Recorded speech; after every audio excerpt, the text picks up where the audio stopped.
이 이야기가 당신의 관심을 끌었다면 우리 채널 구독을 잊지 말고 어느 도시에서 시청 중인지 알려주세요. 계속됩니다. 서울의 오후 햇살이 김정민의 저택 정원에 마지막 빛을 쏟아내고 있었다. 45세의 정민은 자신의 사무실 창문을 통해 3,000평의 부지를 바라보았다. 작은 주름이 생긴 그의 갈색 눈은 석양의 황금빛을 반사하며 점점 더 멀어져 가는 과거를 회상하고 있었다. 정민, 사장님? 5년 넘게 그의 개인 비서로 일해온 이준호의 목소리가 그를 현실로 돌아오게 했다. 이혜나 씨가 결혼준비 회의를 위해 막 도착하셨습니다. 정민은 이탈리아산 실크 넥타이를 바로잡고 깔끔하게 다듬어진 회색 머리를 쓸었다. 고마워 준호, 이리로 안내해줘. 잠시 후 해나 윤이 향기로운 바람처럼 사무실 문을 통과했다. 32세의 그녀는 서울 상류층의 화신이었다.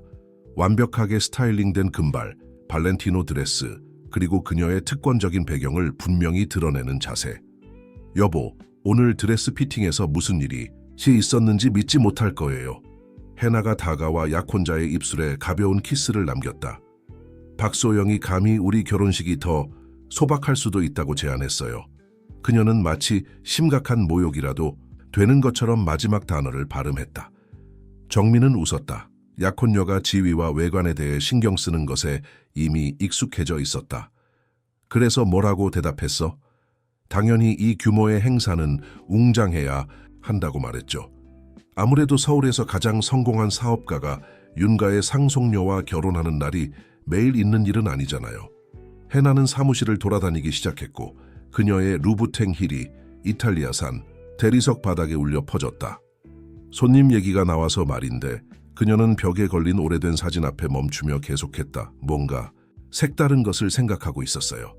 그녀의 목소리 톤이 바뀌었고 정민이 잘 알고 있는 교활함의 기색이 묻어났다.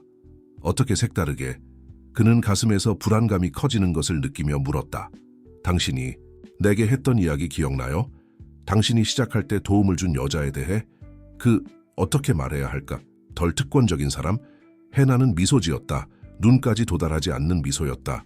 왜 그녀를 결혼식에 초대하지 않아요? 정민은 등골이 오싹해지는 것을 느꼈다. 서연? 하지만 왜? 글쎄요 여보, 그것은 감사를 표현하는 방법이 될 수 있어요. 해나가 다가와 섬세한 손가락으로 정민의 재킷 라펠을 정리했다. 게다가 그녀가 당신이 그 어려운 시기 이후에 얼마나 번창했는지 보는 것도 흥미로울 거예요. 사업가는 그 제안 뒤에 숨은 진짜 의도를 알아차리지 않을 만큼 약혼녀를 잘 모르지 않았다. 해나는 구경거리를 만들고 싶었다. 행사의 사치와 서연의 소박함 사이에 잔인한 대조를 적절하지 않다고 생각해 그는 주제를 끝내려고 대답했다. 왜 안 돼요? 그녀가 부끄러워요. 해나가 도발했다. 정확히 어떤 버튼을 눌러야 할지 알고 있었다. 아니면 그녀가 당신 과거에 대한 불편한 이야기를 할까봐 두려운 거예요? 정민은 얼굴이 달아오르는 것을 느꼈다. 서연에게 많은 빚을 지고 있다는 것은 사실이었다. 해내게 인정한 것보다 훨씬 더. 그가 모든 것을 잘못된 투자로 잃었을 때 그녀의 작은 집에서 3개월을 살았다. 서연은 무한한 친절함으로 그를 받아들였을 뿐만 아니라 자존감을 회복하는 데도 도움을 주었다. 좋아. 그는 마침내 양보했다. 아이디어에 동의해서라기보다는 논쟁을 피하기 위해서였다. 초대장을 준비할게. 해나는 만족스럽게 손뼉을 쳤다. 완벽해요. 우리 파티에 특이한 터치가 될 거예요. 그녀는 다이아몬드 시계를 확인했다. 이제 가봐야 해요. 장식가와 미팅이 있거든요. 그는 꽃 배치에 대한 멋진 아이디어들이 있어요. 해나가 떠난 후 정민은 사무실에 남아 어두워진 하늘 아래 불이 켜지는 도시를 바라보았다. 그는 휴대폰을 꺼내 몇 초간 망설인 후 준호에게 메시지를 보냈다. 주소를 찾아줘야 해. 답장이 거의 즉시 왔다. 어떤 주소입니까, 사장님? 정민은 입력하기 전에 깊게 숨을 들이마셨다. 김서연의 주소. 그녀는 아직 관악구에 살고 있을 거야. 답장을 기다리는 동안 그의 생각은 그 3개월로 돌아갔다. 서연은 그녀의 친절한 미소와 지혜로운 말로 단순한 주인 이상이었다. 그녀는 절망의 순간에 그의 구원이었다. 그리고 이제 15년이 지난 후 그는 가능한 가장 부적절한 상황에서 그녀를 다시 자신의 삶으로 데려오려고 하고 있었다. 김서연은 작은 마을 도서관을 정리하고 있을 때 문을 두드리는 소리를 들었다. 공간은 소박했지만 그녀의 가장 큰 자랑이었다.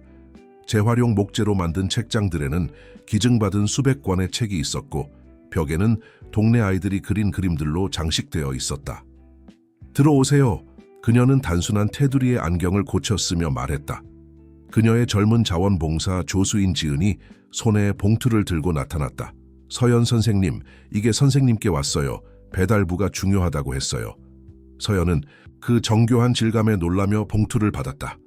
그녀의 이름이 우아한 필체로 쓰여 있었고 종이에서는 은은한 라벤더 향이 났다. 열어보니 그녀의 녹색 눈이 약간 커졌다. 결혼식 초대장이네. 그녀는 지은보다는 자신에게 중얼거렸다. 결혼식이요? 누구이요? 젊은 여자가 호기심에 물었다. 서연은 황금색 글자 위로 손가락을 쓸었다.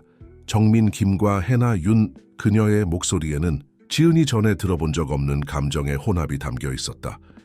정민, 김이요? 그 억만장자. 지은이 거의 소리쳤다. 선생님이 그분을 아세요? 서연은 미소 지었다. 먼 곳을 바라보는 듯한 우울한 미소였다. 알았지. 오래전에 그가 그저 정민이었을 때. 그녀는 창가로 걸어가 거리의 움직임을 관찰했다. 2008년 금융위기 때였어. 그는 위험한 투자로 모든 것을 잃었었지. 지은이 매료되어 다가갔다. 4년 동안 도서관 자원봉사자로 일하면서 서연 선생님이 자신의 과거에 대해 이야기하는 것을 본 적이 없었다. 그는 머물 곳을 찾아 관악구에 나타났어. 서연은 계속했다. 단지 여행 가방 하나와 무엇을 해야 할지 모르는 두려움에 찬 눈만 가지고 있었지. 몇 밤 동안 내 소파를 제공했는데 그게 3개월로 늘어났어. 그는 어땠어요? 지은이 도서관의 다채로운 의자 중 하나에 앉으며 물었다. 달랐어. 어쩌면 더 인간적이었을지도. 서연은 가장 가까운 책장에서 책을 하나 집었다. 오래된 어린 왕자 책이었다. 우리는 문학에 관해 밤새 이야기했어. 그는 생텍 쥐페리를 좋아했지. 알았어. 자신이 이해하지 못하는 세상에서 길을 잃은 왕자와 자신을 동일시한다고 했어. 서연은 책을 열어 오래된 사진 한 장을 보여주었다. 거기에는 더 젊은 정민이 서연 옆에서 미소 짓고 있었고 둘 다 새로 개관한 도서관 앞에서 책을 들고 있었다. 그가 이 도서관을 시작하는데 도움을 줬어. 그녀는 밝혔다. 떠나기 전에 그는 몇 권의 책 기부를 받아내고 경영에 대한 기본을 가르쳐줬지. 내 도움에 보답하기 위해 할 수 있는 최소한이라고 했어. 지은은 사진을 주에 깊게 살펴보았다. 하지만 둘이 그렇게 가까웠다면 왜 연락이 끊겼어요? 서연은 사진을 조심스럽게 책에 다시 넣었다. 사람들은 변해, 지은아. 어떤 사람들은 너무 높이 올라가서 자신이 어디서 왔는지 잊어버리지. 다른 사람들은 그녀는 잠시 멈추고 단어를 선택했다. 땅에 발을 딛고 있는 것을 선호하지. 선생님은 결혼식에 가실 거예요? 서연은 다시 초대장을 집어들고 우아한 글자를 다시 읽었다. 특히 해나 윤이 손으로 쓴 추신에서 단순한 예의 이상의 무언가가 있다는 느낌이 들었다. 알아, 지은아. 때로는 단순한 초대장 이상의 초대를 받기도 해. 그것들은 시험이야. 서연은 책상에 앉아 펜을 집어들었다. 그리고 어떤 시험은 우리 자신을 위해서가 아니라 우리가 한때 누구였는지를 위해 받아들여야 해. 그녀는 단순하지만 좋은 품질의 종이에 답장을 썼다. 초대해 주셔서 감사합니다. 참석하겠습니다. 그녀의 필체는 장식이나 가식 없이 명확하고 확고했다. 하지만 선생님은 지은이 당황해서 머뭇거렸다. 적절한 드레스가 없다는 말이니? 서연이 부드러운 미소로 완성했다. 그것에 대해 걱정하지 마. 내가 가져갈 더 중요한 것이 있어. 그녀는 일어나 책장 뒤에 숨겨진 작은 금고로 걸어갔다. 그것을 열고 오래된 가죽 폴더를 꺼냈다. 어떤 것들은 물질적 가치 때문이 아니라 그들이 대표하는 것 때문에 보관해야 해. 지은은 서연이 폴더에서 오래된 문서들을 넘기는 것을 호기심 있게 지켜보았다. 이 서류들은 뭐예요? 기억들이야, 지은아. 때로는 기억이 우리가 다른 모든 것을 잃었을 때 남는 유일한 것이야. 서연은 조심스럽게 폴더를 닫았다. 그리고 어쩌면 어떤 기억들이 수면 위로 올라올 시간일지도 모르지. 해나유는 친한 친구들과 만나곤 하는 고급 스파의 문을 통과했다. 강남 중심부에 위치한 이곳은 그 비밀성과 배타성으로 알려져 있었다. 그녀는 희귀한 난초로 장식된 복도를 지나 VIP 구역에 도착했고 그곳에는 이미 박소영과 김지현이 그녀를 기다리고 있었다. 여보, 안 올 줄 알았어. 소영이 로제 샴페인 잔을 들어 올리며 외쳤다. 35세의 그녀는 도시의 주요 갤러리 중 하나를 운영하는 것으로 알려져 있었다. 늦어서 미안해. 흥미로운 문제를 해결하고 있었어. 해나는 벨벳 라운지 체어에 편안히 앉으며 신비로운 미소를 입술에 띄었다. 사교계 인사이자 칼럼니스트인 지현은 앞으로 몸을 기울였다. 내 미소를 보니 결혼과 관련된 일일 거야. 다 말해봐. 해나는 직원에게 더 잔을 가져오라는 제스처를 했다. 정민의 과거에 대해 우리가 발견한 이야기 기억해? 그가 가난했을 때 그를 도운 여자에 대해? 도서관 주인? 소영이 눈썹을 찌푸렸다. 그녀가 어떻게 됐는데? 그녀를 결혼식에 초대하기로 했어. 해나가 발표했고 친구들의 놀란 표정을 음미했다. 지현은 샴페인에 거의 목이 막힐 뻔했다. 뭐라고? 해나, 여보 미쳤어? 이런 규모의 결혼식은 서민들을 위한 장소가 아니라고? 해나가 완벽하게 정리된 눈썹을 들어 올리며 완성했다. 그게 바로 요점이야. 하지만 이 이야기에는 너희가 상상하는 것보다 더 많은 것이 있어. 그녀는 목소리를 낮추고 친구들에게 더 가까이 기대었다. 2008년에 열린 미술 전시회 기억해? 박씨 갤러리의 시작을 알린 그 전시회. 소영은 약간 창백해졌다. 해나, 우리가 이걸 논의해야 하는지 모르겠어. 소영, 우리는 다 친구잖아. 해나는 가벼운 제스처로 그녀를 차단했다. 이 김서연이란 사람은 단순한 문학교사가 아니었어. 그녀는 여러 작은 갤러리에서 전시된 작품이 있는 유망한 예술가였지. 그래서 지현이 점점 더 호기심이 커지며 물었다. 그래서 그녀가 모든 것을 잃은 것이 바로 그 시기야. 흥미롭지 않아? 해나는 샴페인을 한 모금 마셨다. 당신의 갤러리가, 소영, 그 신비로운 현대 미술 컬렉션으로 성공하기 시작한 바로 그 시기에. 소영은 안락의자에서 불편하게 자세를 바로 했다. 그건 오래전 일이야. 해나, 왜 지금 그 말벌집을 건드려? 왜냐하면 여보, 내 큰날에 놀라움이 없을 거라는 확신이 필요하거든. 해나는 휴대폰을 집어들고 친구들에게 서연의 참석 확인을 보여주었다. 그리고 또한 잘 조율된 드라마를 조금 좋아하기 때문이야.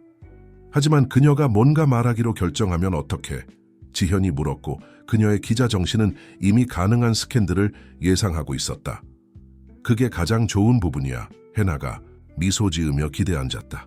누가 믿겠어? 그건 그녀의 말 대 우리의 말이 될 거야. 게다가 그날 밤 다른 계획도 있어. 그 순간 그녀의 휴대폰이 정민의 메시지로 진동했다. 서연에게 보낸 초대장에 대해 이야기해야 해. 악마 얘기하니까 나타나네. 해나는 중얼거리며 재빨리 회피적인 답장을 썼다. 정민이 내 취향보다 너무 향수에 젖어 있어. 미래에 집중하게 해야 해. 우리의 미래. 그리고 결혼 후에는? 소영이 여전히 눈에 띄게 불편한 채로 물었다.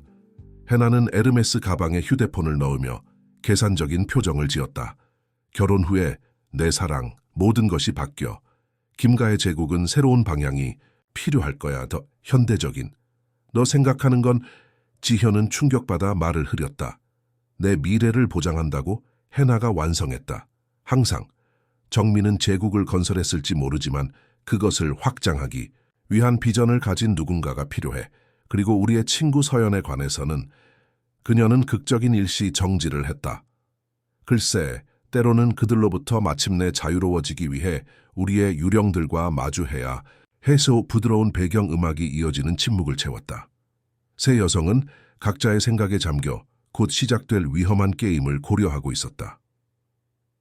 그런데 해나는 가방에서 황금색 봉투를 꺼내며 덧붙였다. 네가 원했던 리허설 디너 초대장을 구했어, 지현아. 이벤트에 대한 호의적인 커버를 기대해. 지현은 그 제스처에 암시된 것을 완벽하게 이해하며 봉투를 집어들었다. 걱정 마, 여보. 정민과의 사랑 이야기는 사교면의 메인 기사가 될 거야. 완벽해. 해나는 건배를 위해 잔을 들어 올렸다.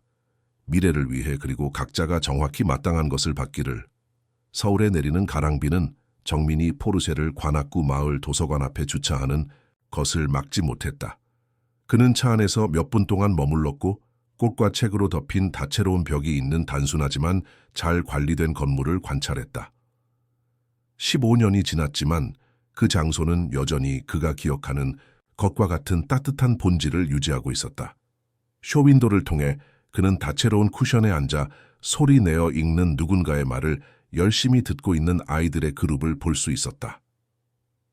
깊게 숨을 쉬며 정민은 이탈리아산 우산을 집어들고 차에서 나왔다. 그의 아르마니 정장과 주변 환경 사이의 대조는 더 클 수 없었다. 거리의 몇몇 사람들이 호기심 있게 그를 관찰했고 아마도 그런 옷을 입은 사람이 거기서 무엇을 하는지 궁금해하고 있었을 것이다. 도서관 문을 열자 책과 커피의 친숙한 향기가 기억에 파도처럼 그를 강타했다. 서연은 평소 책상에 앉아 있었고 이제는 은빛 가닥이 있는 머리카락이 소박하게 올려져 있었다. 그녀는 읽고 있던 책에서 눈을 들었고 잠시 동안 정민은 그를 많은 해 전에 받아들인 같은 여자를 보았다. 안녕 서연. 그는 의도했던 것보다 더 쉰 목소리로 말했다. 서연은 안경을 차분히 벗고 열린 책 위에 놓았다. 정민 씨, 놀랍네요. 아니면 그렇게 놀랍지 않을지도. 근처 책장에서 책을 정리하고 있던 지은은 분명히 숨기지 못한 매혹으로 둘을 번갈아 바라보았다. 지은아, 서연이 불렀다. 내 대신 통화 시간을 맡아줄래? 우리 손님과 이야기를 나눠야 해. 젊은 여자는 빠르게 고개를 끄덕이고 아이들의 그룹으로 향했고 서연은 정민을 도서관 뒤편에 있는 작은 방으로 안내했다. 그곳은 낡았지만 편안한 안락 의자가 2개 있고 작은 정원이 내려다 보이는 창문이 있는 아늑한 공간이었다. 커피 한 잔 할래요? 서연이 제안하며 이미 단순한 커피 메이커로 향했다. 당신이 좋아하던 방식대로 마셔요. 설탕 없이. 계피 조금. 정민은 목에 덩어리가 생기는 것을 느꼈다. 당신은 아직도 기억하는군요. 잊지 않는 것들이 있어요, 정민 씨. 힘든 아침을 함께 보낸 사람의 커피 맛처럼요. 그녀는 2잔을 따르고 그에게 하나를 건넸다. 그래서 무엇이 큰 사업가를 우리의 검소한 도서관으로 데려왔나요? 정민은 컵을 들고 손가락 사이로 익숙한 따뜻함을 느꼈다. 초대장. 초대장에 대해 사과하러 왔어요. 왜요? 당신 아이디어였나요? 아니면 약혼녀의 아이디어였나요? 서연이 직접적으로 물었고 그녀의 녹색 눈은 그에게 고정되어 있었다. 해나가 제안했어요. 하지만 내가 허락했고 그것은 나를 똑같이 책임 있게 만들어요. 그는 커피를 한 모금 마셨고 그것이 기억하는 것과 정확히 같다는 것을 알고 놀랐다. 이런 일이 일어나게 해서는 안 됐어요. 서연은 이해와 그 이상의 무언가, 정민이 해독할 수 없는 무언가를 섞은 미소를 지었다. 흥미로운 점을 알아요. 당신이 여기를 떠난 후 나는 신문을 모으기 시작했어요. 당신의 성취에 대한 모든 기사, 사교 행사에서의 모든 사진, 집착해서가 아니라 호기심 때문이었죠. 그녀는 일어나 서류함으로 가서 폴더를 꺼냈다. 이 페이지들을 통해 당신의 변화를 봤어요. 금융시장으로의 복귀, 제국의 설립, 영향력 있는 사람들과의 관계, 그리고 마침내 해나 윤과의 약혼부 서연. 나는 정민이 시작했지만 그녀는 손을 들어 침묵을 요청했다. 당신을 판단하는 게 아니에요, 정민 씨. 각자 자신의 길을 선택해요. 하지만 떠나기 전 마지막 밤에 우리가 이야기했던 것을 기억하는지 궁금해요. 정민은 눈을 감았고 기억이 고통스러운 선명함으로 돌아왔다. 선택과 결과에 대해. 정확해요. 서연은 폴더를 옆 테이블에 놓았다. 당신은 자신을 도운 사람들을 결코 잊지 않을 것이라고, 의미 있는 것을 만들 것이라고 말했어요. 단지 당신을 위해서가 아니라 다른 사람들의 삶에 차이를 만들기 위해서. 그리고 나는 실패했어요. 그는 후회가 가득한 목소리로 인정했다. 아니요, 정민 씨. 당신은 단지 다른 길을 선택했을 뿐이에요. 하지만 이제.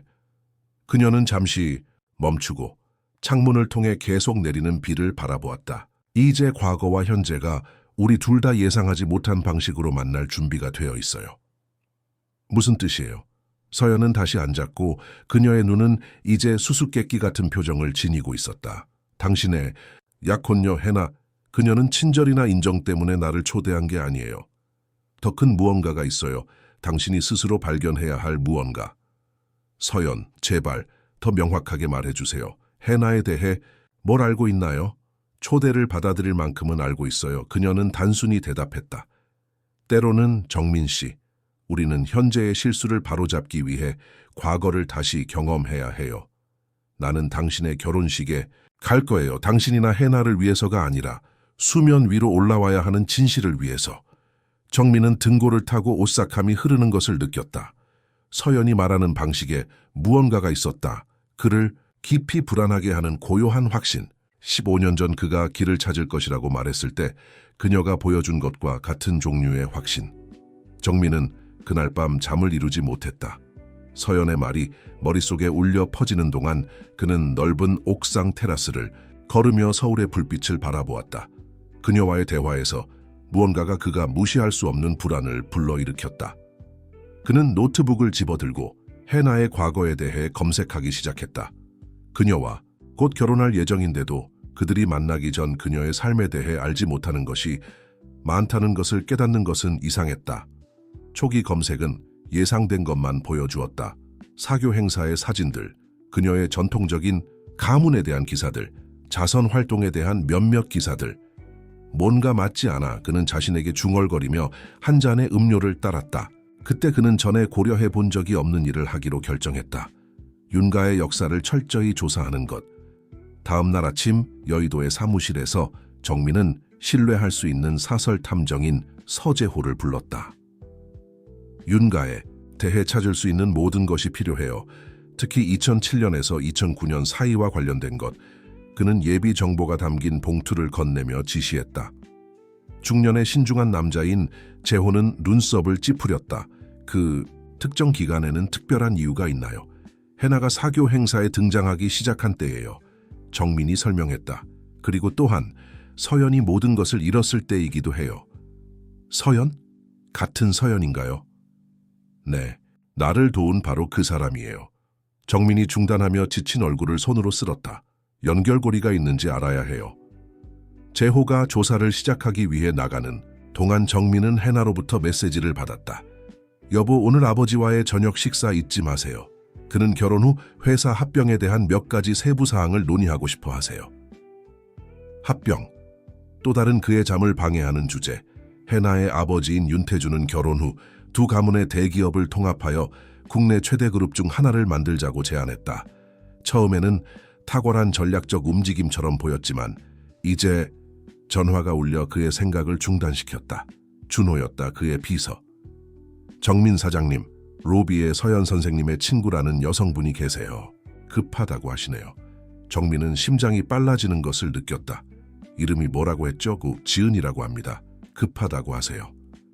몇 분 후 지은이 그의 사무실에 들어왔고 분명히 긴장해 있었다. 그녀는 전날 서연이 보여준 것과 비슷한 폴더를 들고 있었다. 서연 선생님은 제가 여기 온 걸 몰라요. 그녀는 제공된 의자에 앉으며 시작했다. 하지만 어제 사장님이 떠난 후 무슨 일이 있었어요. 정민은 관심을 보이며 앞으로 몸을 기울였다. 무슨 일이 있었죠? 박소영이 도서관에 나타났어요. 지은은 폴더에서 사진 세트를 꺼냈다. 그녀는 저를 보지 못했지만 저는 그녀가 서연 선생님과 이야기한 방 근처에서 책을 정리하고 있었어요. 사진들은 오래되었지만 잘 보존되어 있었고 미술 전시회를 보여주었다. 그중 하나에서 서연은 자신의 작품 옆에서 미소 짓고 있었다. 다른 하나에서는 박소영이 배경에 나타나 해나 윤과 대화하고 있었다. 이건 2008년이었어요. 지은이 설명했다. 박씨 갤러리가 유명해지기 전이었죠. 서연 선생님은 당시 유망한 예술가였어요.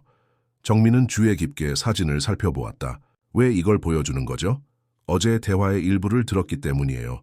지은은 목소리를 낮추며 대답했다. 소영이 서연 선생님에게 결혼식에 가지 않는 대가로 돈을 제안했어요. 많은 돈이요. 하지만 그게 다가 아니었어요. 그녀는 망설였다. 계속해 주세요. 그녀는 묻혀 있어야 하는 서류에 대해 뭔가를 언급했어요. 그리고 해나가 특정 진실이 밝혀지면 불만족할 것이라고 말했어요. 정민은 등골이 오싹해지는 것을 느꼈다. 어떤 종류의 서류죠? 확실히는 모르겠지만 지은은 폴더에서 또 다른 봉투를 꺼냈다. 도서관의 오래된 파일들 사이에서 이것을 발견했어요. 2008년 미술시장 사기에 대한 조사에 관한 신문 기사들이에요. 조사는 신비롭게 종결되었지만 기사에 누가 나오는지 보세요. 정민은 떨리는 손으로 신문 기사를 집어들었다. 거기에는 나란히 해나와 소영의 사진이 있었다. 훨씬 더 젊지만 분명히 알아볼 수 있었다. 헤드라인은 이렇게 썼다. 사기 의혹이 현대 미술 시장을 뒤흔들다. 한 가지 더 있어요. 지은이 일어서며 덧붙였다. 서연 선생님은 그 시기에 일기를 가지고 있어요. 그녀는 결코 누구도 읽게 하지 않지만 어제 그녀는 마치 누군가가 보기를 바라는 것처럼 책상에 열어두었어요. 그리고 당신이 읽었군요? 지은은 죄책감에 고개를 끄덕였다. 한 페이지만요. 하지만 서연 선생님이 단지 결혼식에 참석하는 것만 계획하는 게 아니라는 것을 이해하기에 충분했어요. 그녀는 잘 보관된 15년의 비밀을 가지고 갈 거예요. 해나 유는 박씨 갤러리 복도를 분노에 찬 발걸음으로 가로질렀고 그녀의 힐이 대리석 바닥에 울려 퍼졌다. 직원들은 그녀의 폭풍우 같은 표정을 알아차리고 시선을 돌렸다. 노크도 없이 그녀는 소영의 사무실로 돌진해 문을 세게 닫았다. 미쳤어? 해나는 샤넬 가방을 안락의자에 던지며 낮게 소리쳤다. 도서관에 가다니 무슨 생각이었어? 예술작품의 사진들을 분석하고 있던 소영은 차분히 눈을 들었다. 가능한 가장 간단한 방법으로 문제를 해결하려고 했어. 돈을 제안한다고 서연에게? 해나는 유머 없이 웃었다. 정말 그 여자를 모르는구나. 당신은 아는 척해? 소영이 일어서며 반박했다. 내가 기억하는 바로는 그녀를 결혼식에 초대하자고 고집한 건 당신이었어. 꽤 위험한 움직임이라고 생각하지 않아? 해나는 침착함을 유지하려고 물 한 잔을 따랐다. 나는 모든 것을 통제하고 있었어. 그 아이디어는 그녀를 미묘하게 모욕하고 그녀가 어울리지 않고 부적절하다고 느끼게 만드는 것이었어. 하지만 이제 그녀는 소영에게 돌아섰다. 이제 네가 모든 것을 망쳤을 수도 있어. 그녀는 서류를 가지고 있어. 해나. 소영은 목소리를 낮췄다. 모두 다. 미술시장 조작의 증거, 사기 계약, 심지어 그 타협적인 사진들까지. 불가능해. 우리는 모든 것을 파괴했어. 분명히 그렇지 않았어. 소영은 서랍을 열고 갈색 봉투를 꺼냈다. 오늘 아침에 이걸 받았어. 사본들이 모든 것에. 해나는 친구의 손에서 봉투를 낚아채 내용물을 검토하기 시작했다. 그녀의 얼굴은 점차 창백해졌다. 이것은 단지 우리의 평판만 망칠 수 있는 게 아니야. 소영이 계속했다. 갤러리, 당신의 결혼, 우리가 지난 15년 동안 만든 모든 것을 파괴할 수 있어. 정민은 이걸 볼 수 없어. 해나는 자신에게라기보다 소영에게 중얼거렸다. 그는 결코 이해하지 못할 거야. 아마도 결혼을 취소할 때가 된 것 같아. 소영이 조심스럽게 제안했다. 취소라고? 해나는 갑자기 돌아섰다. 당신은 이해하지 못하는군. 그렇지? 이 결혼은 단순한 로맨틱한 연합 이상이야. 그것은 제국의 통합이야. 회사들이 합병되면 윤가는 마침내 항상 마땅했던 힘을 갖게 될 거야. 무슨 대가로? 친숙한 목소리가 문에서 들렸다. 두 여성 모두 놀라서 돌아보았다. 지현이 입구에 서 있었고 그녀의 평소 밝은 얼굴은 이제 진지하고 걱정스러웠다. 얼마나 오래 거기 있었어? 해나가 긴장하며 물었다. 충분히. 지현이 들어와 문을 닫았다. 그리고 우리가 2008년에 정확히 무슨 일이 있었는지 이야기해야 한다고 생각해.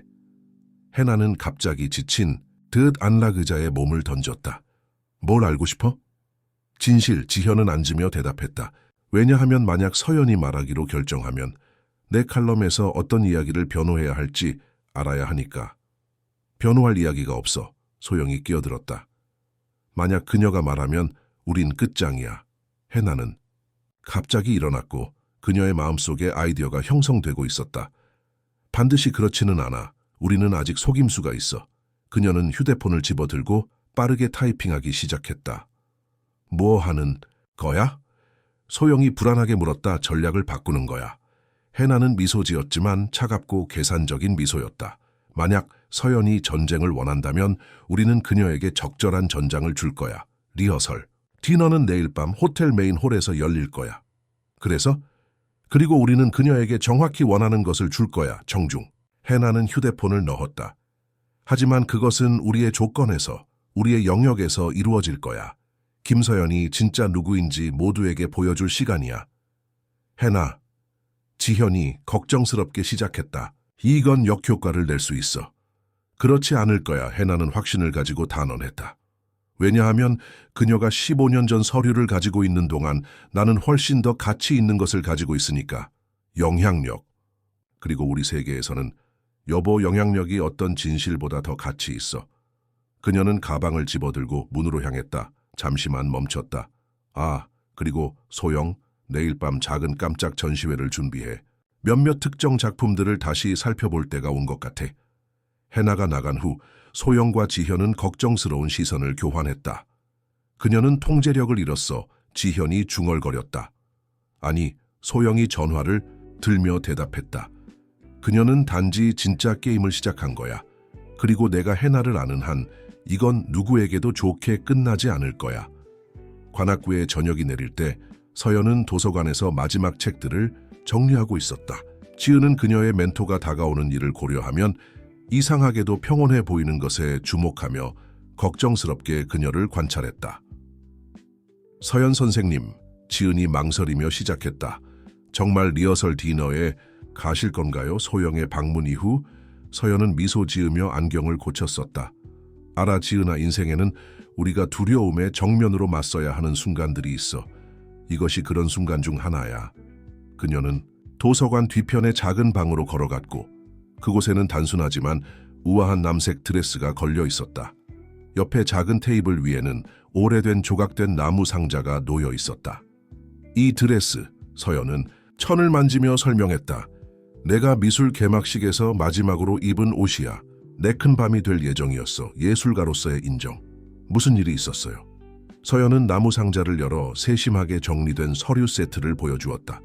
예술은 지은아, 인생과 같아. 때때로 우리가 신뢰하는 사람들이 그것을 알아볼 수 없는 무언가로 변형시킬 수 있어. 한편 정민의 사무실에서 재호는 그의 발견을 발표하고 있었다. 사장님, 2008년에 대해 흥미로운 것을 발견했습니다. 그는 서류들을 책상 위에 펼치며 말했다.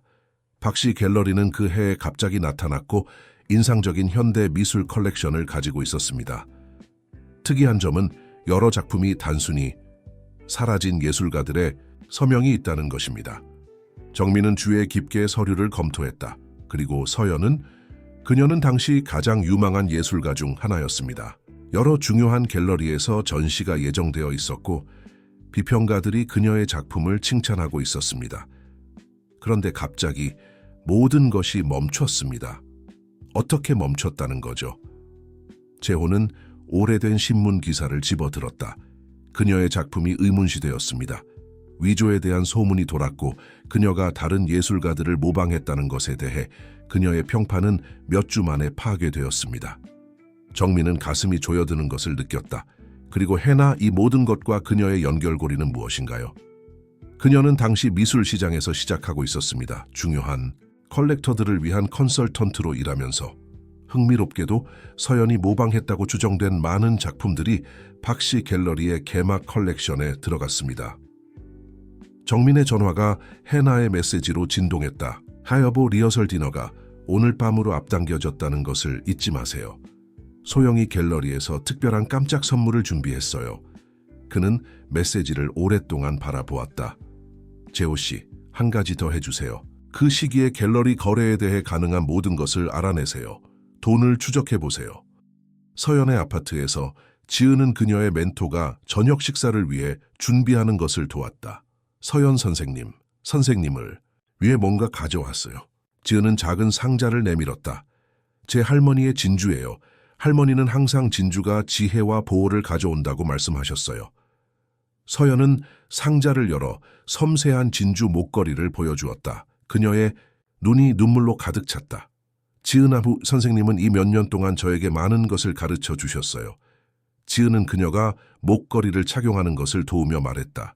책에 대해, 예술에 대해, 인생에 대해, 하지만 주로 존엄성에 대해서요. 서연은 거울을 보았다.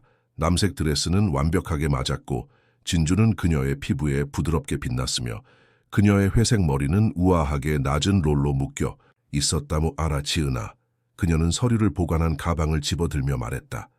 모든 것을 잃었을 때 나는 다시 일어설 수 없을 것이라고 생각했어. 하지만 몇 가지는 우리에게서 빼앗을 수 없다는 것을 알게 되었어. 우리의 진실, 우리의 존엄성, 우리의 본질. 거리에서 부르릉 소리가 들렸다. 서연이 부른 택시였다. 무엇을 하려는지 말씀해 주지 않으실 건가요? 지은이 걱정스럽게 물었다. 서연은 미소 지었다. 평온하지만 결단력 있는 미소였다. 때로는 지은아, 가장 좋은 복수는 우리의 적을 파괴하는 것이 아니라 우리가 정확히 누구인지 그들에게 보여주는 거야. 그리고 오늘 그녀는 서랍에서 마지막 것을 집어들었다. 작은 스케치 노트. 오늘 모두가 김서연이 진정 누구인지 볼 거야. 택시가 떠나는 동안 지은은 창가에 서서 지켜보았다. 무언가가 그녀에게 이 밤이 많은 삶을 바꿀 것이라고 말했고 그녀는 단지 그녀의 소중한 멘토가 그 대결에서 승리하기를 바랄 뿐이었다. 임페리얼 호텔의 메인 홀은 수십 개의 크리스털 샹들리아에 빛났다. 황금색과 샴페인 색조의 장식은 완벽하게 헤나의 정제된 취향을 반영하는 사치스러운 분위기를 만들었다. 서울의 가장 중요한 손님들이 홀을 돌아다니며 손에 잔을 들고 얼굴에 연습된 미소를 짓고 있었다. 헤나는 발렌티노 레드 드레스를 입고 눈부시게 아름다웠으며 지휘자처럼 홀을 지배했다. 그녀의 모든 몸짓은 계산되었고 모든 미소는 정확하게 측정되었다. 그녀 옆에서 정민은 멀리 있는 것처럼 보였고 자동적으로 손님들에게 인사하는 동안 생각에 잠겨 있었다.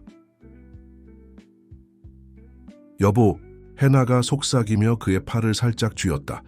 소영이 우리가 준비한 깜짝 선물과 함께 도착했어. 정민은 박씨 갤러리 직원들이 검은 벨벳 천으로 덮인 이젤을 홀 주변에 조용히 배치하기 시작하는 것을 관찰했다. 어떤 종류의 깜짝 선물이야, 헤나? 그녀가 대답하기 전에 홀에 웅성거림이 퍼졌다. 서연이 방금 도착했다. 만약 헤나가 서연이 어울리지 않거나 위축되어 보일 것이라고 기대했다면 그녀는 실망했을 것이다. 단순하지만 우아한 남색 드레스를 입고 진주 목걸이가 부드럽게 빛나는 그녀는 호기심 어린 시선을 끄는 타고난 위엄을 발산했다. 우리가 상상했던 것보다 더 품위가 있군. 지현이 소영에게 조용히 말했고 그녀는 걱정스럽게 장면을 지켜보았다. 헤나는 서연에게 다가갔고 그녀의 미소는 그 어느 때보다 가식적이었다. 서연 씨 와주셔서 정말 기쁩니다. 당신은 적절해 보이시네요. 헤나 씨. 서연은 평온한 미소로 대답했다. 당신은 제가 상상했던 그대로군요. 정민이 눈에 띄게 긴장한 채 다가왔다. 서연 씨 환영합니다. 고마워요, 정민 씨. 서연은 주변을 둘러보며 덮인 이젤에 주목했다. 오늘 밤 미술 전시회가 있을 것 같군요. 아, 네.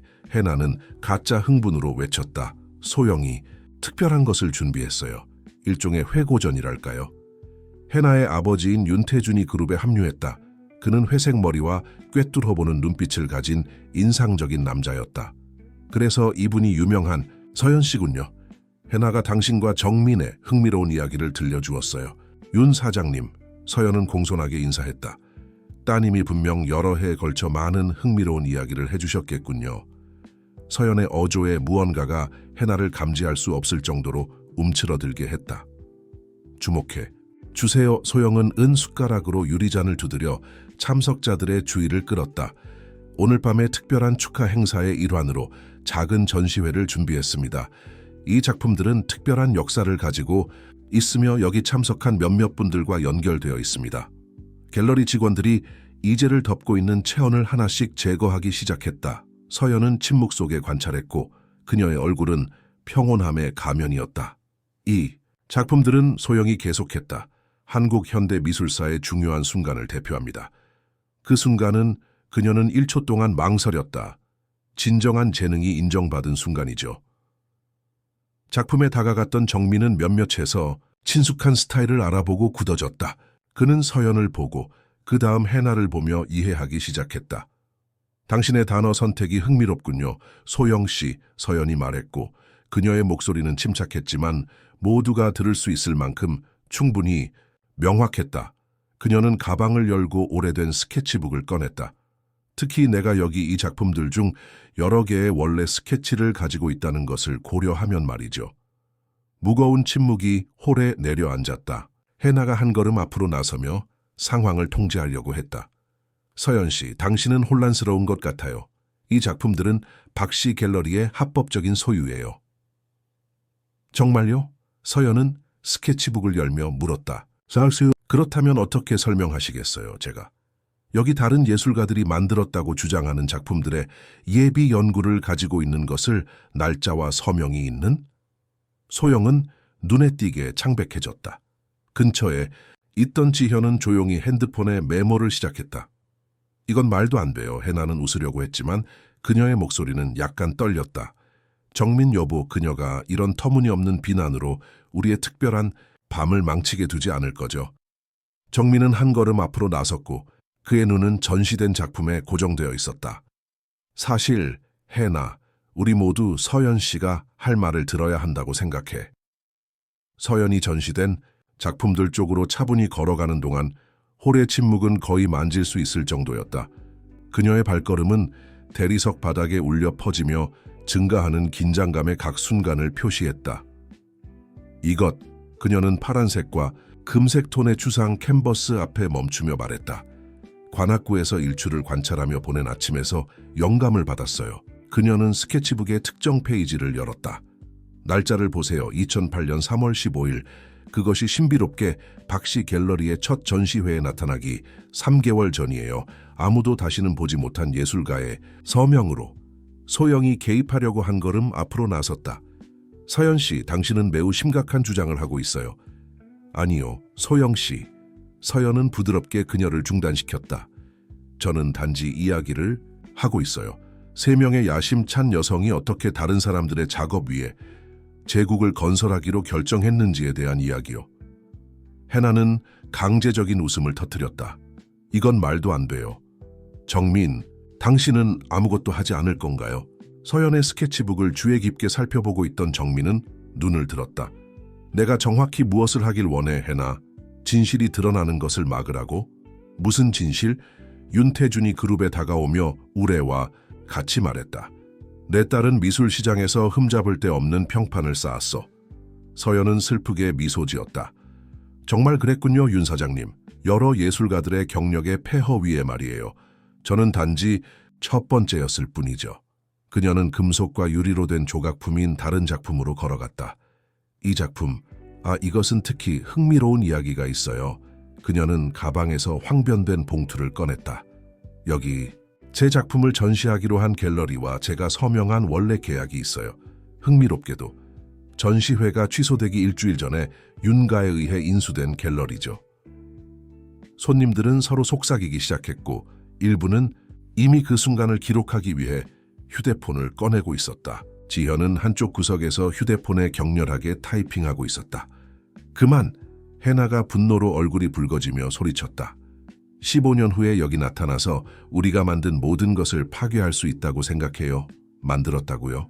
서연은 반복했고 그녀의 침착한 목소리는 해나의 흥분과 대조를 이루었다. 훔쳤다는 말이 더 정확하지 않을까요? 왜냐하면 저는 여기, 그녀는 가방에서 더 많은 서류를 꺼냈다. 당신들, 셋이, 당신, 소영, 그리고 지현. 어떻게 신진 예술가들을 불신하고 그들의 작품을 가로채기 위한 계획을 세웠는지에 대한 모든 증거를 가지고 있으니까요. 지현은 휴대폰을 떨어뜨렸고 이제 조용해진 홀에서 기기가 바닥에 부딪히는 소리가 울려 퍼졌다. 그리고 가장 흥미로운 것이 무엇인지 알아요? 서연은 정민에게 돌아서며 계속했다.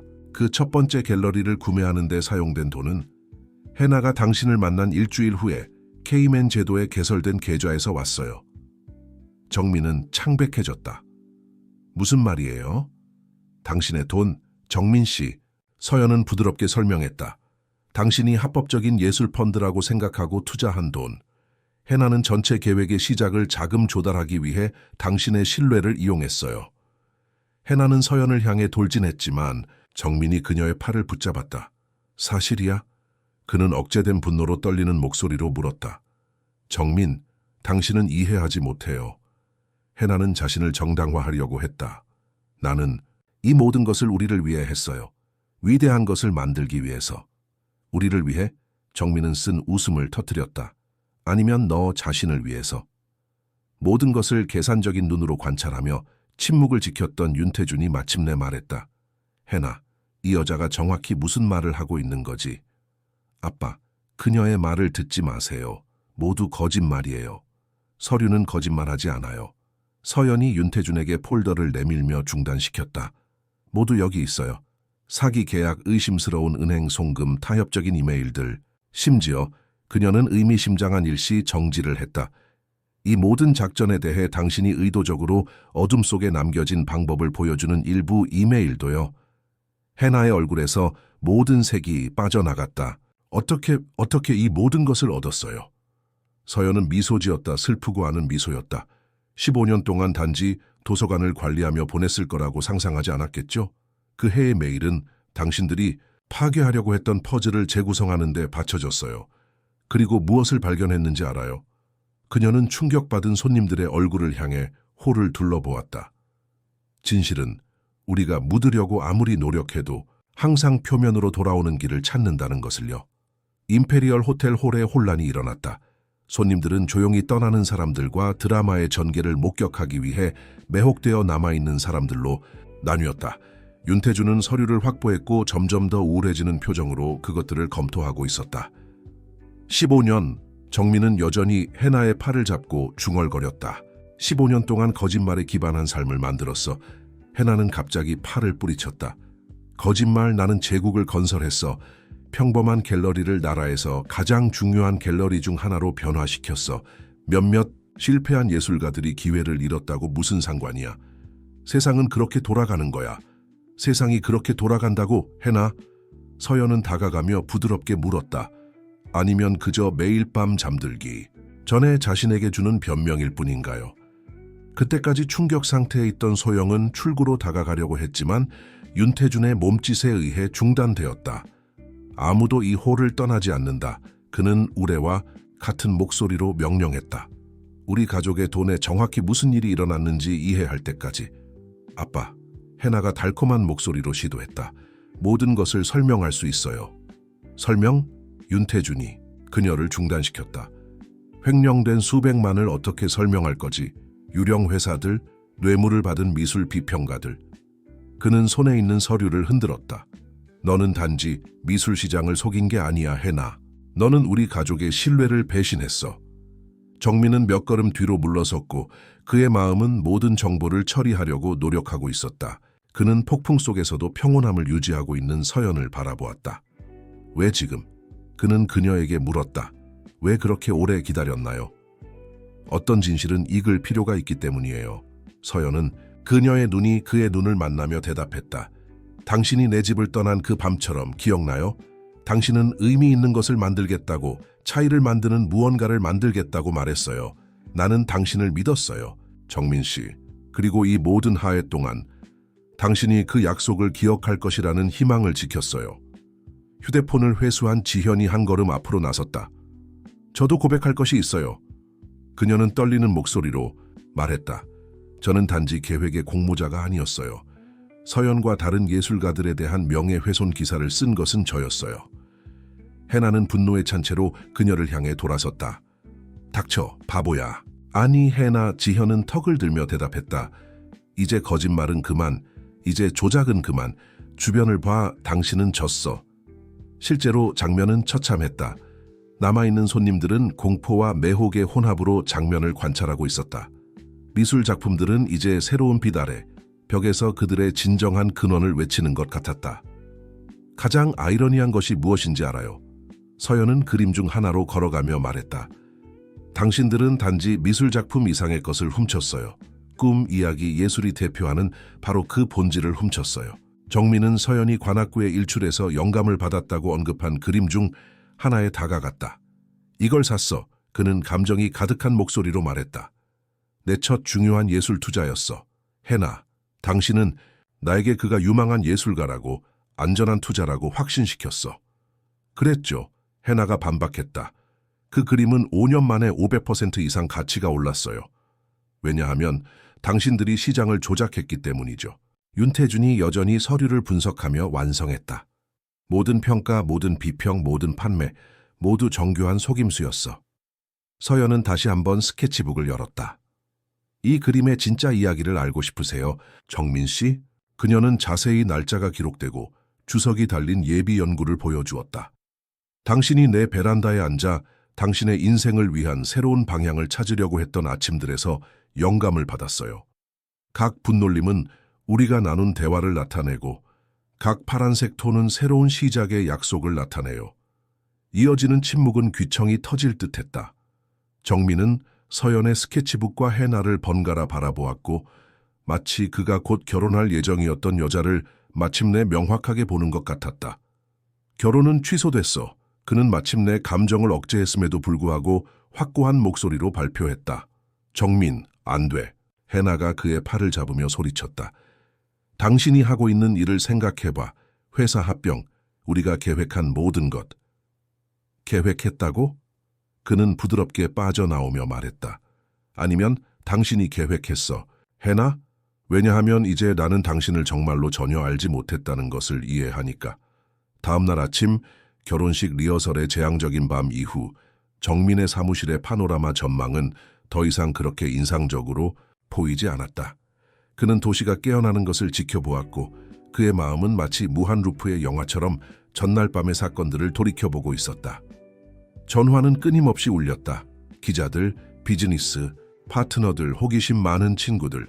그의 충실한 비서 준호는 사무실 주변에 보호 코드를 설정하여 필수적인 전화만 필터링했다. 정민 사장님, 준호가 조용히 방에 들어왔다. 윤태준 회장님이 여기 오셨습니다. 정민은 고개를 끄덕였고 반사적으로 넥타이를 고쳤다. 윤태준이 들어왔고 단 하룻밤 만에 10년이나 늙어 보였다. 변호사들이 이미 서류를 준비하고 있네. 윤태준은 서두 없이 말하며 안락 의자 중 하나에 무겁게 앉았다. 이 사기에 모든 범위가 조사될 때까지 해나는 가족의 어떤 자원에도 접근할 수 없을 거야. 그리고 갤러리는요, 일시적으로 폐쇄됐어. 소영은 조사에 협조하고 있어. 명백히 그녀의 평판에서 구할 수 있는 것을 구하려고 노력하고 있어. 윤태준은 회색 머리를 손으로 쓸었다. 15년이야 정민, 내 딸이. 자신을 책망하지 마세요, 윤 회장님. 그녀는 우리 모두를 속였어요. 모두는 아니지, 윤태준이 수정했다. 김서연은 결코 속지 않았어. 그녀는 기다렸고 관찰했고 기록했고 내가 거의 이해할 수 없는 인내심으로. 정민의 전화가 메시지로 진동했다. 해나였다. 이야기를 나눌 필요가 있어요. 모든 것을 설명할 수 있어요. 우리는 여전히 함께 우리의 미래를 구할 수 있어요. 그는 응답하지 않고 메시지를 삭제했다. 한편 관악구의 마을 도서관에서 서연은 여전히 언제나처럼 평온하게 책을 정리하고 있었다. 지은은 그녀를 관찰하며 여전히 전날 밤의 사건들을 처리하고 있었다. 신문사들이 끊임없이 전화하고 있어요. 지은이 언급했다. 인터뷰, 독점 인터뷰를 원해요. 그들에게 뭐라고 말하고 있니? 선생님께서는 항상 하시던 일을 바쁘게 하고 계시다고요. 책과 그것을 필요로 하는 사람들을 돌보고 있다고요. 서연은 안경을 고쳤으며 미소 지었다. 좋아. 그들이 정확히 알아야 할 것이 바로 그거야. 종소리가 방문자를 알렸다. 정민이 들어왔고 도서관의 소박한 환경에서 그의 이탈리아 정장은 어울리지 않아 보였다. 서연 씨, 그는 부드럽게 말했다. 이야기할 수 있을까요? 지은은 조용히 물러나 둘을 혼자 남겨두었다. 서연은 낡은 안락 의자 중 하나를 가리키며 다른 하나에 앉았다. 당신은 알고 있었군요. 정민이 시작했다. 처음부터 해나가 모든 것의 배후에 있다는 것을 알고 있었어요. 의심했어요. 서연이 수정했다. 처음에는 단지 이상한 우연의 일치, 말이 안 되는 패턴들이었죠. 하지만 사교면 첫 사진에서 당신과 그녀를 봤을 때 그녀는 잠시 멈추고 단어를 선택했다. 몇 가지 조각이 맞추어지기 시작했다고 할 수 있죠. 왜 더 일찍 저를 찾아오지 않았나요? 서연은 일어나 책장 중 하나로 걸어갔다. 이 책 기억나요? 그녀는 어린 왕자의 오래된 판본을 꺼냈다. 당신은 진정으로 중요한 것을 보기 위해서는 모든 것을 잃어야 한다고 말하곤 했어요. 그리고 당신은 이 모든 하해 동안 책을 간직했군요. 많은 것을 간직했어요, 정민 씨. 기억들, 서류들, 희망들. 그녀는 다시 앉았다. 하지만 주로 언젠가 당신이 자신이 진정 누구인지 기억할 것이라는 확신을 간직했어요. 정민은 눈에 눈물이 고이는 것을 느꼈다. 용서해 주세요. 멀어져서 제가 경멸했던 바로 그런 종류의 사람이 되어서 복수를 찾으러 온 게 아니에요, 정민 씨. 서연은 부드럽게 그를 중단시켰다. 진실을 가져오러 왔어요. 각자가 그것으로 무엇을 하는지, 글쎄 그건 개인적인 선택이에요. 그리고 이제 무슨 일이 일어나나요? 서연은 미소 지었다. 그가 너무나 잘 기억하는 그 평온한 미소였다. 이제 당신은 의미 있는 것을 만들 수 있는 두 번째 기회를 가졌어요. 그리고 이번에는 그녀는 스케치북을 집어들었다. 아마도 우리가 올바른 방법으로 그것을 할 수 있을 거예요. 그녀는 스케치북의 빈 페이지를 열었다. 알아요. 저는 결코 그림 그리는 것을 멈추지 않았어요. 모든 일이 있은 후에도 예술은 계속해서 제가 세상을 보고 해석하는 방식이었어요. 아마도 그녀는 잠시 망설였다. 아마도 이 작품들을 다시 보여줄 시간이 됐을지도 몰라요. 정민은 빈 페이지를 그리고 서연을 바라보며 이해하기 시작했다. 당신은 제안하는 거군요. 갤러리요. 그녀가 완성했다. 진짜 갤러리요. 예술가들이 도둑맞거나 불신당할 두려움 없이 전시할 수 있는 곳. 시장 가치가 아닌 예술을 위한 예술을 축하하는 장소요. 리허설 디너 밤으로부터 3개월이 지났다. 서울의 가을이 골든톤으로 거리를 물들이는 동안 상당한 줄이 도심에 복원된 역사적인 건물 앞에 형성되고 있었다. 그것은 미술시장을 뒤흔든 스캔들의 잿더미에서 탄생한 프로젝트인 김서연 예술연구소의 개관이었다. 서연은 특별 전시회가 설치되고 있는 2층 창문에서 움직임을 관찰했다. 흰 벽에는 이제 그녀의 원작들이 전시되어 있었다. 일부는 법적 소송 후 회수된 것이고 다른 것들은 완전히 새로운 것이었으며 그녀의 침묵의 해 동안 만들어졌다. 비평가들이 이미 도착하고 있어요. 지은이 방에 들어오며 발표했다. 그녀는 더 이상 단순한 도서관 자원봉사자가 아니었다. 이제 그녀는 연구소의 교육 프로젝트 코디네이터였다. 그리고 해나는? 서연은 벽에 그림을 조정하며 물었다. 오늘 아침 신문에서 읽었어요. 그녀는 검찰과 합의했대요. 지은이 대답했다. 모든 것을 반환해야 하고 상당한 벌금도 내야 해요. 소영도요. 서연은 조용히 고개를 끄덕였다. 그녀의 표정에는 만족감이 없었고 단지 정의가 비록 늦었지만 승리했다는 고요한 확신만 있었다. 정민이 조심스럽게 보호된 물건을 들고 방에 들어왔다. 당신을 위해 뭔가를 가져왔어요. 서연은 조심스럽게 포장을 풀었고 이제 복원되고 부드러운 가죽으로 재본된 그녀의 오래된 스케치북을 드러냈다. 전시회에서 특별한 자리에 있어야 한다고 생각했어요. 정민이 설명했다. 결국 이 스케치북이 이 모든 해 동안 진실을 지켰어요. 활기찬 목소리의 소리가 아래층에서 들려왔다. 그곳에서는 수십 명의 젊은 예술가들이 모이고 있었다. 연구소는 단지 갤러리만이 아닐 것이었다. 그것은 장학금과 멘토링 프로그램을 통해 신진 재능들을 위한 훈련 및 지원센터가 될 것이었다. 지현이 오늘 그녀의 마지막 칼럼을 출간했어요. 지은이 태블릿을 확인하며 말했다. 그녀는 계획에서의 역할을 공개적으로 인정했고 독립예술가들에게 목소리를 주는 데 초점을 맞춘 더 탐사적인 저널리즘에 헌신하겠다고 발표했어요. 사람들은 변할 수 있어요. 서연이 관찰했다. 자신의 진실과 마주하기로 결정할 때 정민은 창문 중 하나로 다가가 이제 모퉁이를 돌아가는 줄을 관찰했다. 당신은 삶을 변화시키고 있어요, 서연 씨. 단지 예술을 통해서가 아니라 본보기를 통해서요. 우리가 삶을 변화시키고 있어요. 그녀는 부드럽게 수정했다. 여기 있는 모든 사람은 이 재건에서 중요한 역할을 가지고 있어요. 메인 홀에서 사진 전시는 박씨 갤러리를 포함한 한국 미술 시장의 역사를 이야기했다. 그것은 복수나 굴욕에 관한 전시가 아니었다. 그것은 역사적 기록이었고 진실이 아무리 고통스러울지라도 변화를 가져오는 힘을 가지고 있다는 것을 상기시키는 것이었다. 서연 선생님, 조수 중 한 명이 문에서 불렀다. 시간이 됐습니다. 손님들이 기다리고 있어요. 서연은 깊게 숨을 쉬며 남색 블레이저를 고쳤다. 연설할 준비됐어요? 그녀는 정민에게 물었다. 사실 그는 망설였다. 당신이 하는 게 좋을 것 같아요. 당신은 이 장소의 영혼이에요, 서연 씨. 항상 그랬어요. 그녀는 미소 지으며 가볍게 그의 팔을 만졌다. 함께 할 거예요. 결국 그렇게 모든 것이 시작됐잖아요. 그렇죠? 관악구의 베란다에서 꿈을 나누는 두 사람. 그들이 메인 홀로 계단을 내려가는 동안 서연은 높은 창문을 통해 들어오는 오후 빛이 복원된 나무 바닥에 황금 패턴을 만드는 것을 주목하지 않을 수 없었다. 그것은 그녀의 영감의 아침에 관찰하던 것과 같은 종류의 빛이었다. 해나가 훔치려고 했지만 이제 그 어느 때보다도 강하게 빛나는 그 빛. 홀 중앙에 작은 청동 명판이 그 빛을 잡아 새겨진 단어를 반사했다. 진정한 예술은 우리가 만드는 작품에만 있는 것이 아니라 우리 자신에게 진실되게 남을 용기에 있다. 밖에 줄은 계속 늘어났다.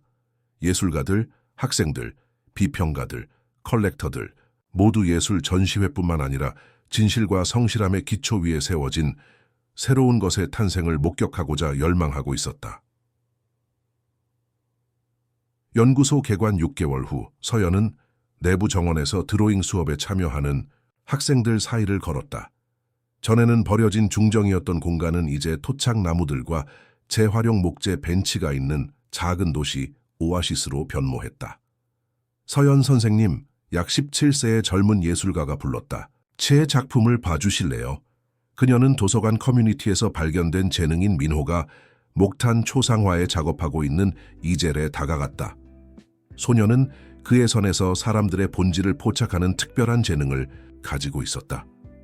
당신만의 스타일을 찾기 시작하고 있군요. 그녀는 확고하고 표현력 있는 선을 관찰하며 말했다. 당신의 직관을 계속 따르세요. 지은이 서류 폴더를 들고 정원에 나타났다. 서연 선생님, 첫 학기 보고서가 도착했어요. 수치가 인상적이에요. 6개월 만에 연구소는 50개의 장학금을 수여했고 15개의 신진예술가 전시회를 개최했으며 3개의 공립대학과 파트너십을 맺었다. 하지만 가장 중요한 것은 수치에 있지 않았다. 그것은 마침내 그들의 재능을 발전시킬 공간을 찾은 젊은 예술가들의 미소에 있었다. 연구소 최상층의 정민의 사무실에서 중요한 회의가 진행 중이었다. 최근 사건들로 여전히 충격을 받은 윤태주는 그의 딸이 일으킨 손해를 복구할 방법을 찾고 있었다. 전 박씨 갤러리를 연구소의 확장으로 변화시키고 싶어요. 그는 건축 도면을 책상 위에 펼치며 설명했다. 과거에 피해를 입은 예술가들만을 위한 공간으로요. 정민은 주의 깊게 서류를 검토했다. 고귀한 제스처입니다, 윤 회장님. 하지만 이미 서연 씨와 이 일에 대해 이야기하셨나요? 사실 친숙한 목소리가 문에서 들렸다. 그는 이미 이야기했어요. 서연이 방에 들어왔고 이제 독립예술에 관한 영향력 있는 블로그를 운영하는 지현이 동행했다. 윤 회장님이 2주 전에 저를 찾아왔어요. 서연이 앉으며 설명했다. 그리고 함께 우리는 더 큰 아이디어를 개발했어요. 지현은 노트북을 열고 상세한 프로젝트를 보여주었다. 우리는 독립예술가들을 위한 전국적인 지원 네트워크를 만들 거예요. 연구소가 중심이 될 거지만 여러 도시에 지부를 둘 거예요. 그리고 해나는요? 정민이 조심스럽게 물었다. 윤태주는 무겁게 한숨을 쉬었다. 그녀는 유럽에 있어. 법적 합의와 재산 반환 후 그녀는 멀리 새로 시작하기로 결정했어. 아마도 그게 더 나을 거야. 서연은 한때 그녀의 시아버지가 될 뻔했던 남자를 관찰했고 고통과 후회가 그의 오랜 오만함을 부드럽게 했다는 것을 알아차렸다. 알아요, 윤 회장님. 때로는 우리는 더 큰 관점을 얻기 위해 무언가를 잃어야 해요. 어떻게 할 수 있죠? 그가 목이 메인 목소리로 물었다. 어떻게 이 모든 일 후에 그렇게 이해심이 있을 수 있죠? 왜냐하면 원한을 품는 것은 다른 사람이 아플 것을 기대하며 독을 마시는 것과 같다는 것을 배웠기 때문이에요. 그녀는 단순히 대답했다. 저는 제 에너지를 긍정적인 것을 만드는 데 사용하는 것을 선호해요.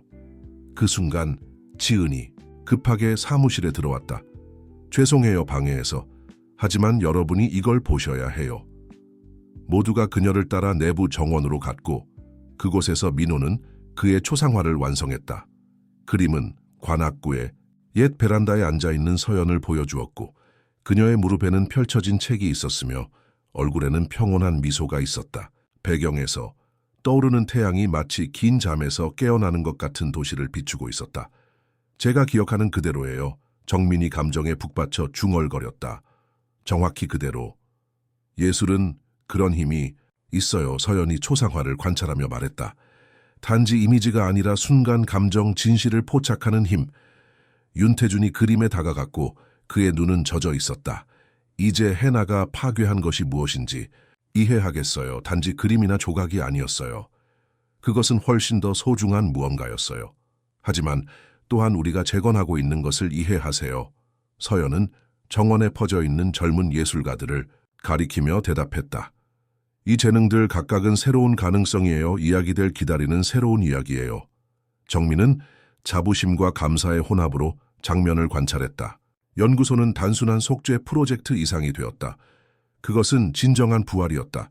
단지 예술의 부활만이 아니라 인간 정신의 부활. 연구소 개관 1년 후 관악구의 마을 도서관은 15주년을 축하했다. 이제 연구소와의 파트너십 덕분에 새롭게 단장되고 확장된 공간은 여전히 그 따뜻한 본질을 유지하고 있었다. 서연은 그 장소를 특별하게 만드는 모든 세부 사항을 보존하기 위해 주장했다. 재활용 목재 책장, 벽에 있는 아이들의 그림, 커피와 책의 향기.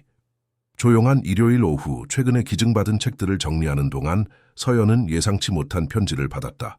파리에서 소인이 찍힌 봉투에는 해나의 자필 편지가 들어있었다. 친애하는 서연 씨, 저는 이 편지를 위한 올바른 단어를 찾으려고 몇 달을 보냈습니다. 아마도 15년의 잘못된 선택에 대한 후회를 표현할 올바른 단어는 없을 것입니다. 하지만 오늘 말의 지구의 작은 갤러리를 지나가면서 저는 독립예술가들의 전시회를 보았습니다. 작품들 중에는 당신의 스타일을 강하게 상기시키는 그림이 있었습니다. 아침 빛을 포착하는 당신만의 독특한 방식. 그때 저는 권력과 인정을 추구하는 모든 과정에서 예술의 진정한 본질을 놓쳤다는 것을 깨달았습니다. 영혼을 감동시키고 삶을 변화시키는 능력. 연구소에서 여러분이 하고 있는 일에 대해 읽었습니다. 당신을 모욕하려던 제 시도가 그렇게 의미 있는 것으로 결과적으로 이어졌다는 것은 아이러니합니다. 당신의 용서를 기대하지 않습니다. 그럴 자격도 없습니다. 하지만 당신이 그날 밤 저에게 가르치려고 했던 교훈을 마침내 이해했다는 것을 알아주셨으면 합니다. 진정한 위대함은 우리가 소유하는 것이 아니라 우리가 다른 사람들과 함께 만드는 것에 있다는 것을. 진심 어린 후회를 담아 해나 서연은 조심스럽게 편지를 접어 스케치북에 넣었다. 그 순간 정민이 도서관에 들어왔고 오래된 상자를 들고 있었다. 저택 창고에서 이것을 발견했어요. 그는 상자를 책상 위에 놓으며 설명했다. 해나가 숨겨두었던 당신의 모든 작품이에요. 서연은 조심스럽게 상자를 열었고 15년 동안 보지 못했던 캔버스들을 드러냈다. 그들 중에는 그녀의 미완성 자화상이 있었다. 모든 것을 잃기 전에 시작했던 마지막 작품. 왜 완성하지 않았는지 아직도 기억하세요? 정민이 부드럽게 물었다. 당시에는 더 이상 할 말이 없다고 생각했기 때문이에요. 그녀는 캔버스 위를 손가락으로 훑으며 대답했다. 하지만 이제 그녀는 목탄 조각을 집어들고 부드러운 선으로 초상화를 완성하기 시작했다. 정민은 그녀가 미완성 작품에 의미의 층을 더하며 작업하는 것을 조용히 관찰했다. 지은이 도서관에 들어왔고 연구소의 젊은 예술가 그룹이 그녀를 따랐다. 그들 중에는 민호가 있었고 이제 그의 첫 개인전을 준비하고 있었다. 서연 선생님, 민호가 진행 중인 작업을 관찰하며 불렀다. 선생님은 항상 각 작품이 이야기를 말한다고 하셨어요.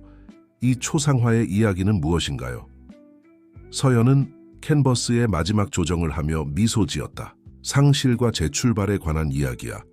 때로는 자신을 진정으로 찾기 위해 자신을 잃어야 하는 방법에 관한 이야기.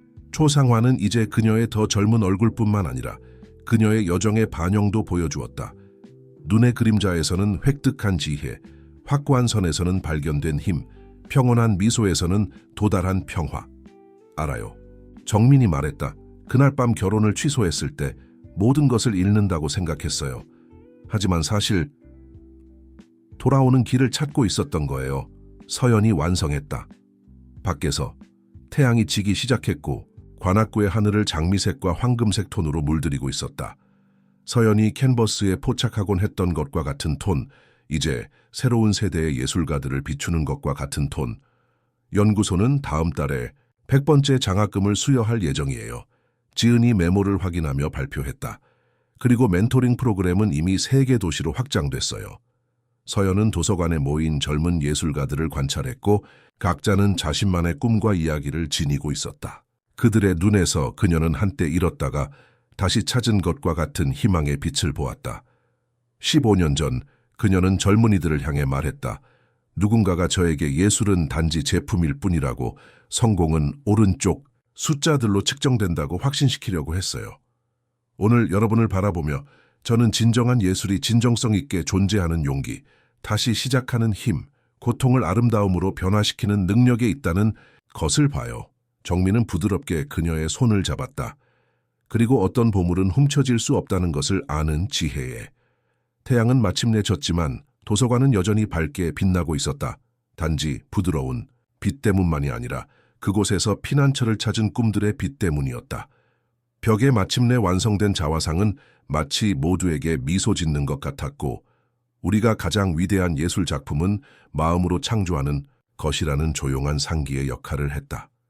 연구소 개관 2주년을 앞두고 서연은 후원자들과의 특별 모임을 준비하고 있었다. 지난 2년 동안 김서연 예술연구소는 국내 미술계의 필수적인 부분이 되었다. 250명이 넘는 젊은 예술가들이 장학금의 혜택을 받았고, 소외된 지역사회에서 수십 개의 새로운 미술 프로그램이 시작되었으며 전국의 5개의 지부가 문을 열었다. 늦은 저녁, 정민과 서연은 연구소의 옥상 정원에 앉아 도시의 불빛을 바라보고 있었다. 시간이 지나면서 그들의 우정은 깊어졌고, 이제 그들 사이에는 말로 표현하기 어려운 이해와 존중이 자리 잡고 있었다. 오늘 보고서를 봤어요. 정민이 말했다. 연구소가 수여한 장학금은 이제 총 5억을 넘었네요. 서연은 미소 지었다. 숫자보다 더 중요한 것은 삶의 변화예요. 예를 들어 민호를 봐요. 민호는 연구소의 첫 번째 장학생 중 한 명이었다. 이제 그는 해외 유명 미술관에서 개인전을 앞두고 있었으며 재능 있는 젊은 예술가들을 위한 자신만의 장학 프로그램을 시작했다. 잊지 못할 일이 있었어요. 정민이 계속했다. 지난주 윤태준 회장을 방문했을 때 그는 모든 벽에 젊은 예술가들의 작품을 걸어놓았더군요. 특히 그가 개인적으로 후원하고 있는 예술가들의 작품이요. 사람들은 정말 변할 수 있어요. 서연이 말했다. 때로는 가장 예상치 못한 방식으로요. 그들 아래 연구소의 불빛이 밤의 어둠 속에서 따뜻하게 빛났다. 2층 강당에서는 청소년 그룹이 다가오는 지역사회 미술 축제를 위한 마지막 리허설을 하고 있었다. 서연 씨, 당신에게 묻고 싶은 게 있어요. 정민이 갑자기 진지한 목소리로 말했다. 이 모든 것이 시작되었던 그날 밤 리허설 디너에서 당신은 어떤 결과를 기대했나요? 서연은 잠시 생각했다. 정직하게 말하자면 확신이 없었어요. 진실이 드러나야 한다는 것만 알았죠.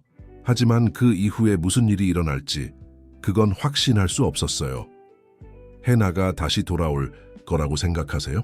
질문은 둘 다 생각하고 있었지만 지금까지 감히 물어보지 못했던 것이었다.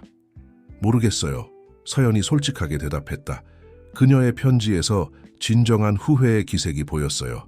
하지만 사람의 본질을 바꾸는 것은 쉽지 않아요. 정민은 고개를 끄덕였다. 그녀로부터 몇 번 더 소식을 들었어요. 파리에서 작은 예술 컨설팅 사업을 시작했대요. 이번에는 정직하게요. 그녀를 용서했나요? 서연이 조용히 물었다. 정민은 깊게 숨을 들이마셨다. 용서는 과정이라고 생각해요. 그녀가 한 일에 대해 여전히 분노가 있지만 그 분노가 나를 소모시키게 내버려 두고 싶지는 않아요. 현명한 말이에요. 서연이 미소 지었다. 그들의 대화는 옥상 문이 열리는 소리에 중단되었다. 지은이 들어왔고 그녀의 얼굴에는 흥분이 가득했다. 서연 선생님, 믿을 수 없는 소식이에요. 그녀가 외쳤다. 뉴욕의 현대미술관에서 연락이 왔어요. 그들이 당신의 초기 작품과 새 작품으로 회고전을 열고 싶대요. 서연은 놀라서 정민을 바라보았다. 나는 아무것도 몰라요. 그는 손을 들어 올리며 말했다. 이건 완전히 그들의 주도로 이루어진 거예요. 박소영과 통화했어요. 지은이 계속했다. 그녀는 당신의 작품에 대한 진실을 밝히는 책을 쓰고 있어요. 그녀가 모든 갤러리와 컬렉터에게 연락해서 원래 당신의 작품이었던 것들을 확인하고 있어요. 그리고 더 놀라운 건 그녀가 수익금 전부를 연구소의 장학금 프로그램에 기부하겠다고 약속했다는 거예요. 그녀도 자신의 방식으로 속죄하려 하는 것 같네요. 정민이 말했다. 다음 날 아침 서연은 미완성인 새 그림 앞에 서 있었다. 그것은 그녀가 몇 주 동안 작업해온 대형 캔버스였다. 그림은 도시 전체를 내려다보는 언덕 위에 서 있는 다양한 연령과 배경의 사람들 그룹을 묘사하고 있었다. 각 인물은 작은 빛을 들고 있었고 그 빛들이 함께 어우러져 도시 위의 밝은 오로라를 형성하고 있었다. 정민이 스튜디오에 들어왔고 잠시 그림을 관찰했다. 아직 무언가 부족해요. 서연이 말했다. 정민은 그림을 자세히 살펴보았다. 아마도 여기에 한 인물이 더 필요할지도 모르겠네요. 그는 캔버스 왼쪽 가장자리를 가리키며 제안했다. 서연은 고개를 기울여 그의 제안을 고려했다. 누가 있어야 할까요? 해나요? 정민이 대답했다. 서연은 놀라서 그를 바라보았다. 모든 사람에게는 구원의 기회가 있어야 해요. 그는 설명했다. 당신이 저에게 그것을 가르쳐 주었잖아요. 서연은 잠시 생각한 후 목탄을 집어들었다. 몇 번의 능숙한 선으로 그녀는 그림 가장자리에 새로운 인물의 실루엣을 추가했다. 작은 형태였지만 그 존재는 전체 구성의 균형을 완성했다. 완벽해요. 정민이 미소 지었다. 서연의 전시회 개막일이 다가오자 국내외 언론의 관심이 집중되었다. 15년 전 불의의 피해자였던 예술가의 영광스러운 복귀는 모두의 관심을 끌었다. 하지만 서연에게 가장 중요한 것은 전시가 끝난 후 연구소로 돌아가 새로운 세대의 예술가들을 멘토링하는 것이었다. 개막일 전날 저녁, 서연은 도서관에서 마지막 책 한 권을 정리하고 있었다. 그녀의 작은 커뮤니티 도서관은 여전히 그녀의 마음에 특별한 자리를 차지하고 있었다. 문이 열리고 한 여자가 조용히 들어왔다. 그녀는 단순한 검은색 코트와 모자를 쓰고 있었고 처음에 서연은 그녀를 알아보지 못했다. 도서관은 이제 문을 닫으려고 해요. 서연이 책장에서 내려오지 않고 말했다. 해나, 서연은 책을 떨어뜨릴 뻔했다. 안녕하세요, 서연 씨, 해나가 말했다. 그녀의 목소리는 부드러웠고 예전의 오만함은 사라져 있었다. 방해해서 죄송해요. 하지만 내일 당신의 개막식에 가기 전에 개인적으로 당신을 만나고 싶었어요. 서연은 책장에서 내려와 그녀를 마주 보았다. 해나는 외모가 많이 바뀌었다. 화려한 옷과 완벽한 메이크업 대신 그녀는 단순하고 우아한 스타일을 선택했다. 그러나 가장 큰 변화는 그녀의 눈에 있었다. 이전의 계산적인 차가움은 사라지고 새로운 종류의 평온함이 그 자리를 대신하고 있었다. 앉으시겠어요? 서연이 안락 의자를 가리키며 제안했다. 그들은 잠시 침묵 속에 앉아 있었다. 마침내 해나가 말했다. 당신을 만나러 오는 건 내 인생에서 가장 어려운 일 중 하나였어요. 당신이 나를 미워할 권리가 있다는 것을 알아요. 하지만 당신에게 직접 사과하고 싶었어요. 미움은 무거운 짐이에요. 서연이 대답했다. 오래전에 그것을 내려놓았어요. 해나의 눈에 눈물이 고였다. 어떻게 그렇게 할 수 있죠? 내가 당신에게서 모든 것을 빼앗았는데. 서연은 부드럽게 미소 지었다. 모든 것은 아니었어요. 당신은 내 작품, 내 평판, 내 기회를 빼앗았을지 모르지만 내 정신, 내 영혼, 내 창의성은 빼앗지 못했어요. 그리고 결국 그것들이 정말 중요한 것이었죠. 해나는 눈물을 닦았다. 그래서 연구소를 설립한 거군요. 다른 사람들이 같은 일을 겪지 않도록요. 부분적으로는 그래요. 하지만 더 중요한 것은 예술의 진정한 가치는 시장 가치가 아니라 그것이 세상에 가져오는 아름다움과 진실에 있다는 것을 보여주고 싶었어요. 당신의 전시회 소식을 들었어요. 해나가 말했다. 정말 축하해요. 당신은 마땅히 그런 인정을 받을 자격이 있어요. 고마워요, 서연이 대답했다. 그리고 당신의 컨설팅 사업은 어때요? 작지만 정직해요. 해나가 약간 미소 지으며 말했다. 젊은 예술가들이 자신의 작품에 대한 공정한 가격을 받도록 도와주고 있어요. 그리고 모든 계약이 투명하고 공정하도록 확인하고 있어요. 정민은 알아요? 당신이 여기 있다는 것을? 해나는 고개를 저었다. 아니요, 아직. 하지만 만날 계획이에요. 용서를 구하려는 게 아니에요. 그녀는 서둘러 덧붙였다. 단지만 종교를 위해서요. 서연은 일어서서 책장으로 걸어갔다. 그녀는 오래된 가죽 표지의 책을 꺼내어 해내게 건넸다. 어린 왕자 해나가 표지를 읽었다. 정민의 가장 좋아하는 책이었어요. 서연이 설명했다. 그가 여기 있었을 때 우리는 종종 이 구절에 대해 이야기했어요. 그녀는 책을 펴서 표시된 페이지를 보여주었다. 진정으로 중요한 것은 눈에 보이지 않는다. 해나가 소리내어 읽었다. 당신이 그를 만날 때 아마도 이 책을 가져가고 싶을지도 몰라요. 서연이 제안했다. 그에게 당신이 이제 그것을 이해한다는 것을 보여주는 방법이 될 수 있어요. 해나는 조심스럽게 책을 받았다. 왜 저를 도와주는 거죠? 복수는 과거의 당신을 묶어두지만 용서는 당신을 자유롭게 해요. 우리 모두 그 자유를 누릴 자격이 있어요. 해나가 떠난 후 서연은 창가에 서서 그녀가 거리를 걸어가는 것을 지켜보았다. 어떤 면에서 그녀는 자신의 이야기가 이렇게 완성되는 것이 적절하다고 느꼈다. 단지 예술적 인정의 승리가 아니라 인간성의 승리로. 다음 날 그녀의 전시회 개막식은 엄청난 성공이었다. 전시장은 미술계 인사들, 학생들, 후원자들로 가득 찼다. 하지만 서연에게 가장 감동적인 순간은 개막식 후 발견한 것이었다. 주요 갤러리 공간에서 떨어진 조용한 구석에 해나가 홀로 서 있었다. 그녀는 서연의 가장 오래된 그림 중 하나, 그녀가 모든 것을 잃기 전에 그린 작품 앞에 서 있었다. 그림은 황금빛 아침빛 속에서 도시가 깨어나는 모습을 담고 있었다. 해나는 그림 앞에 작은 봉투를 남겼다. 그 안에는 짧은 메모와 함께 상당한 액수의 수표가 들어있었다. 연구소의 장학금 프로그램을 위해. 과거는 바꿀 수 없지만 미래는 여전히 그릴 수 있습니다. 해나.